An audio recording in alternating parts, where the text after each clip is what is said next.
conceiver of the trip was Dave Atwell. Back in January of last year, or this year I guess, he was looking for somebody to organize it because he was having problems doing it because too many things going on in the regiment. So I volunteered to organize it, and being the short time frame, I looked at what we had to do, and the Holland portion of the trip was because we have not in recent years done a complete battlefield tour of Holland and where the regiment went. Stan was obviously coming along, so part of the trip was for Stan to meet friends and families that he hasn't seen in 10, 15, 20, 30 years. Part of the trip is a history lesson for Greg and the other younger individuals. For the civilians, most of them are history aficionados, so they were very interested.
we needed a deep water port. We were still working off the temporary harbors back in Normandy, the Mulberry harbors as they were called. So we had no real port to offload goods. So we were offloading them on these temporary harbors that were built after D-Day.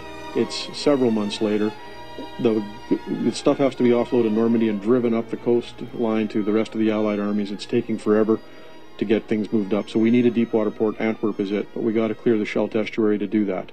Very difficult. It was in the fall. It was wet. It was raining. It was muddy. It's dike country, and the Germans, realizing that it's dike country, blow a lot of the dikes and flood the fields. There's nowhere to go but on the high roads. You're literally a target moving down a road that's on top of a dike, and you're nothing more than a target for the Germans at that point. And they had to fight through that kind of mud and muck and cold and rain and wet and be a target on top of a causeway for the Germans, and they did it. They cleared the estuary, and it was a hell of a battle.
government ceremonies and maybe kind of chintzy things and, you know, question and stuff, but we always have the Welsh music.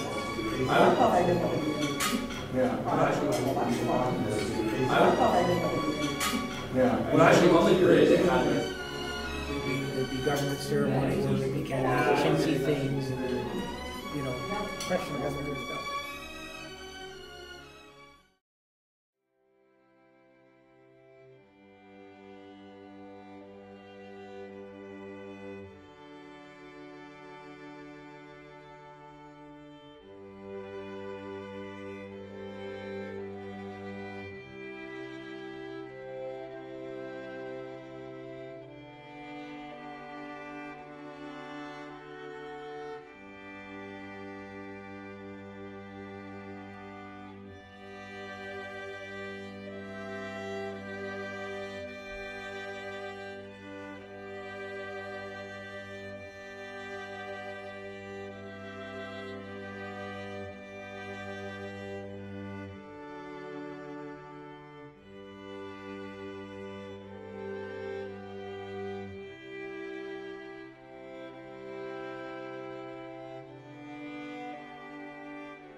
The first time that in Canada's history that all the Canadian troops overseas fought together as one organization.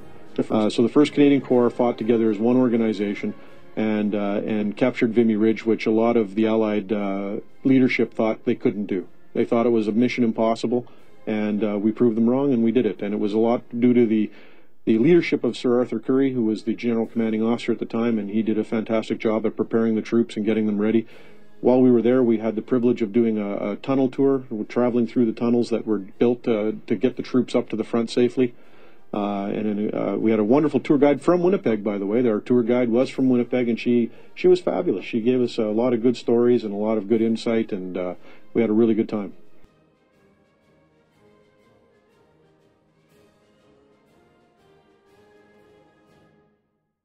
Well, thank you, Rita. We really appreciate it. And thank you for visiting. On your last day, I think it's great that you had a Winnipeg tour. This is awesome. Yeah.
Battle of Moray is it's a critical battle in the history of the First World War, in that the German army at that point had it's in the spring of 1918. The German army has concluded its peace with Russia on that front, and all the soldiers have moved from the Russian front to the Western front, and they've now launched a large, massive attack towards Paris, and they want to take the city of Amiens, which is a critical infrastructure city and communication city. It's got many railways and roads running through it that lead straight into Paris, and they broke through the Allied lines, and our regiment, as part of the British Cavalry Division at that point, is ordered into help to stop the flowing of the Germans, and we succeeded in stopping them at Moray, and a couple of days later starting the counterattacks in Riflewood. I saw that in Canada there is some politics problem today to find a majority, because What happened last night? we got it now. There's a gentleman outside the village of Cambrai in a little town called Fort, and his name is Mr. Philippe Godzinski, and he's an avid historian and researcher of the Battle of Cambrai, because he believes that battle, because of the historic connotations of the major use of tanks and things like that, is an extremely historic battle. And he's actually built out of his own pocket a little park called Monument of the Nations that overlooks the battlefield on the edge of the town of Fort Garry. You have a lot of cemeteries, but there were no one place in the way to explain the story of the Battle of Cambrai. So that story starts many years. My aim to establish a monument started many years ago, something like more than 20 years ago. And during that time, I met a man who is the owner of that property here, which is behind the average. It starts to be difficult to see, so the best place will be somewhere here. But but we are very proud of that position, because it gives a good view on the story of the Battle of Cambrai. But everything was bring at the last moment, and the line of tanks, which was ready to go for action on the morning of the 20th November.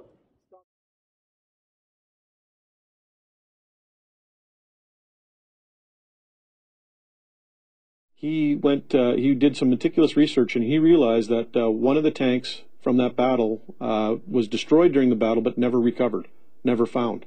So he started a search for that tank. And after 15 years of searching, he found that tank, and he dug it up. It was used as landfill for a basement. And he figured out where it was, and he managed to dig it up. And for 15 years, he was known as the crazy man around that part of France. But once he found it, he was a hero. And it was a Mark IV tank that was named Deborah, and he's got it as a centerpiece to his monument in Fort Garry. And the company commander, that is a little different.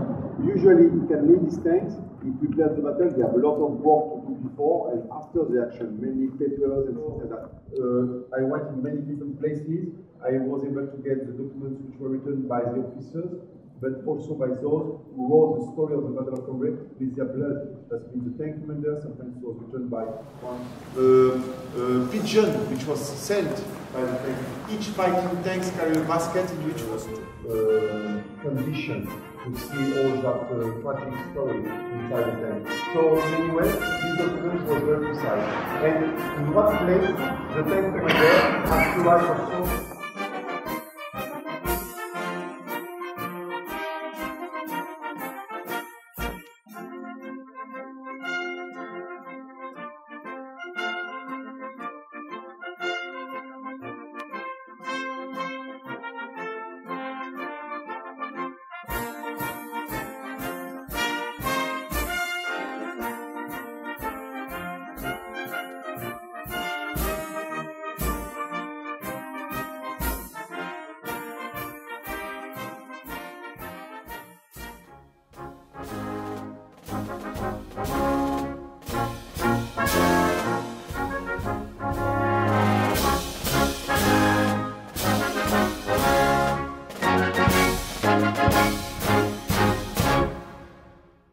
Our regiment was there.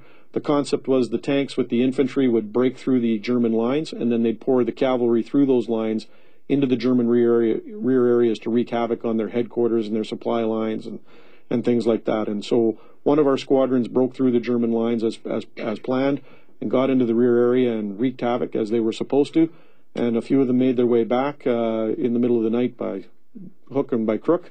And one of the leaders of that expedition won the Victoria Cross at that time, Lieutenant Harkis Strawn.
Taking notes every day of where to bring it. I'm happy about it. Always happy. We all get to take it in, or do we order? Yes, that's all the way. Take it in, or do we order? This is kind of a goal. It's okay. We just need a blue. This should have been blue. Over your shoulder. We all get to take it in, or do we order? Yes, that's all the way. We eat what we're given. This is kind of a goal. It's okay. It says on here, on the pass, the Battle of Verdun, 1916. Wow. So that I'd like to present to you to put in the museum. So this is a treasure, so thank you very much. Absolutely. Thank you very much for your It's okay. We just need a blue. This should have been Very special. May not be World War II, but I think you might appreciate it. Get in here, Ron. Get in the picture. This is yours. It's a tank plaque for a Sherman M4A2.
sun, and in the morning. We will remember that.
So we were okay, except the beater man came around. Opened the door, walked down the stairs. I don't know what he thought, but he was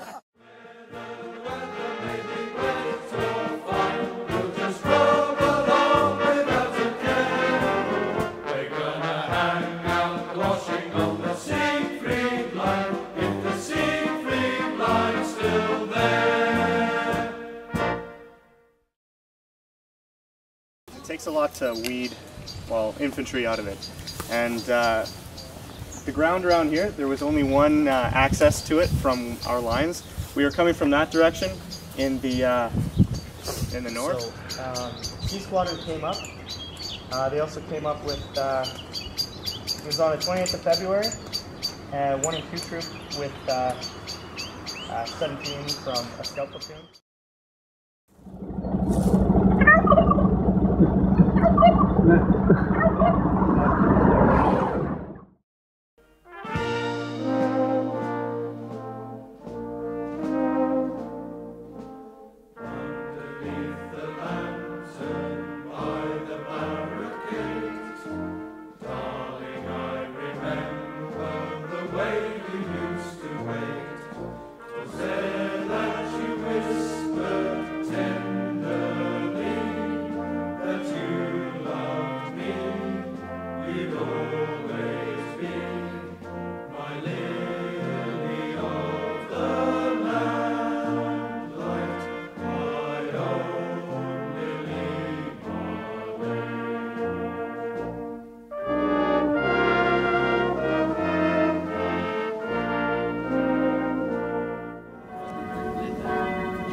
Could not meet my lily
It's interesting because one of the legends of the regiment is that one of the officers is missing from the painting, and that he refused to pay his pack of cigarettes, so the artist painted him out.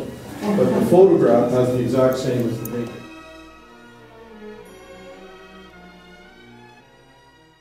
Dedicated to a martyr who was in Egypt, in Alexandria, and who took position against the prosecution of Christians. So that is a very old story because there are more Catherines. But this is specifically dedicated to this Catherine of Alexandria. The site, well, it all started in the 9th century because there was a very small wooden church here. A lot of that was covered by Sam yesterday, where he talked about the Battle of the Fort Garry, and where we got a couple of battle honors in that area. The goal then was to push across the Rhine and drive into Germany to the industrial heartland. Once the Rhine was crossed, Field Marshal Montgomery decided that he's going to now swing northwest and cross back into the Netherlands and Holland and liberate the rest of the country. They also have a community club there just across the road from the tank, and it's called the Fort Garry Horse Clubhouse.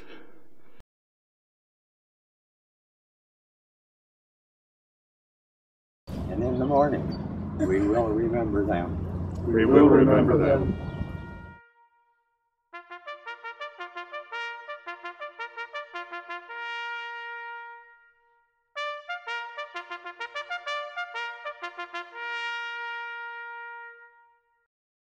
After the war was over, the regiment army and were billeted in Doetinchem and actually helped them clear land for their new suburb.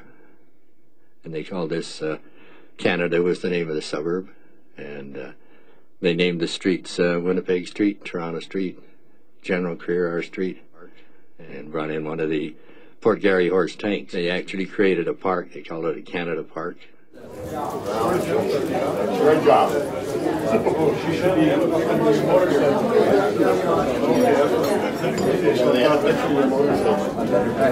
Hey, they're rolling over.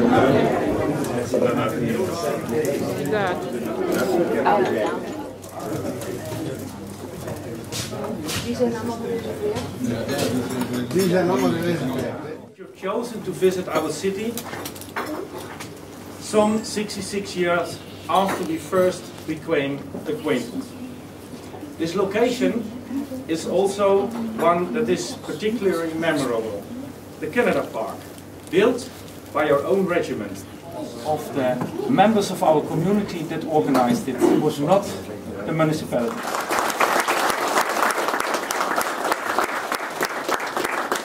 I think it needs a place in the city hall. That would be wonderful. And then Pamela, we're very appreciative of everything you have done, so we'd also like to present each of you with your own personal one to say thank you for all the work that you've done with us today. Thank you. I'm flabbergasted.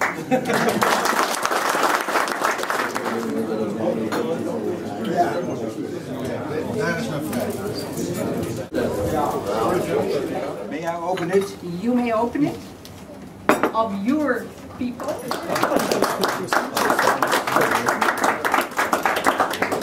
Great job. She should be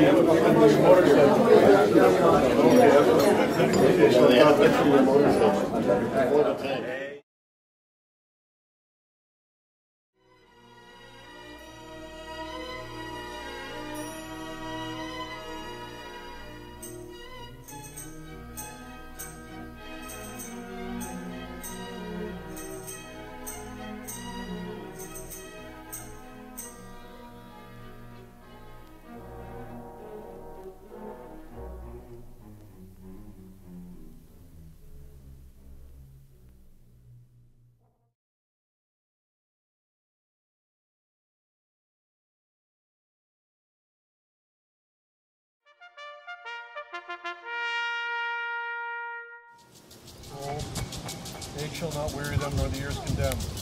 Going down to the sun, and in the morning, we will remember them. We will remember them.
Well, during our time there, Holland was suffering a pretty severe drought. And so you were going to these beautiful European cities and the central parks, and the squares were all drying up and brown. They were conserving water. But every single Canadian War Cemetery we attended, the grass was green, the sprinklers were out, and the flowers were blooming. And they took such amazing care of that land.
This is all built after the war.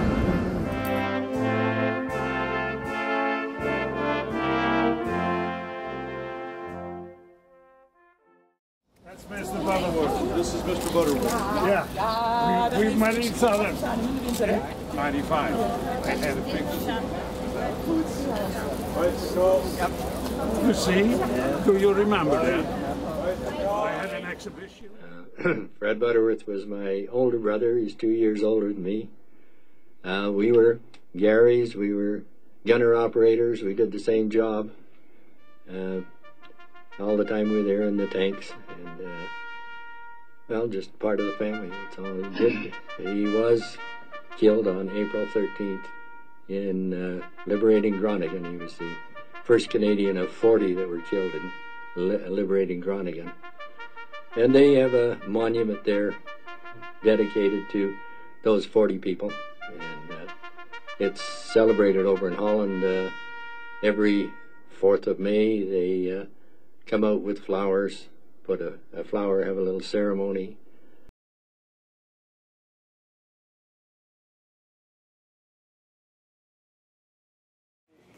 We met before. During that 2 days, I came out of school on Friday the 13th. The teachers gave us go home, or said to us go home, and we heard the shots, the shells coming over. Be taken away for slave labor into Germany. And I met him, and I met him over here a number of times. It was Hank Van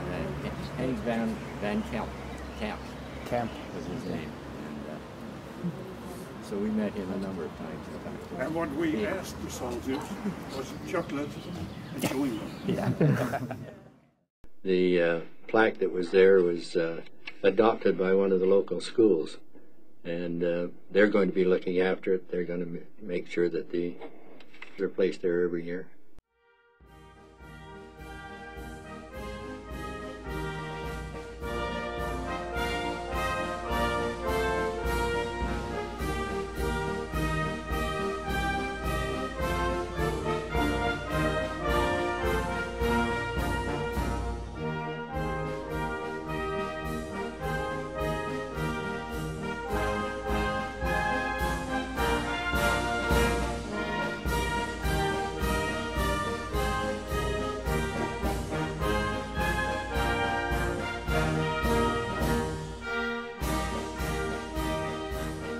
Proud that you come.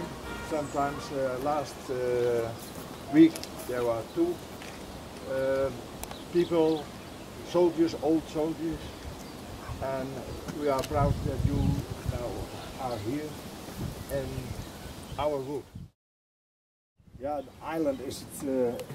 Island is in de vorm van een maple leaf.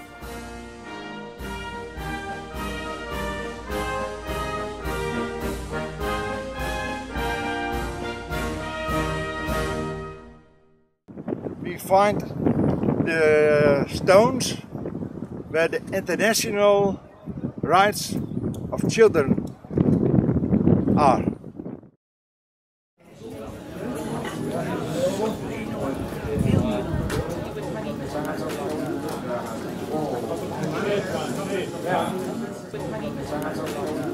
Evidence is there, he really gave it. Thank you. Oh, lovely. Thank you so much. It means a lot to me. Thank you. Thank you.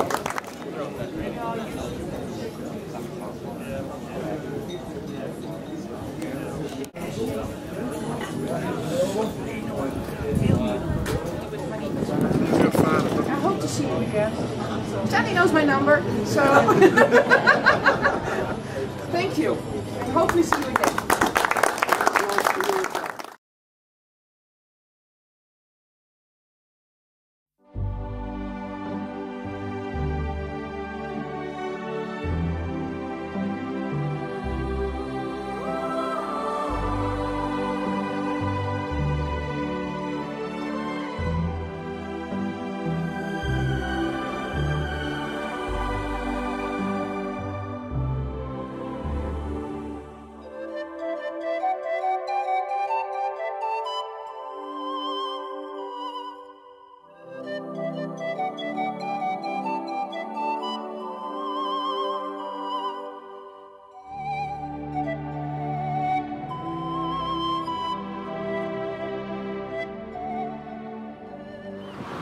I didn't think he was joking about that. Happy birthday to you! Hey!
Goodbye, goodbye. Wipe the tear, baby dear, from your eye. Though it's hard to part, I know I'll be tickled to death to go. Don't cry, don't sigh. There's a silver lining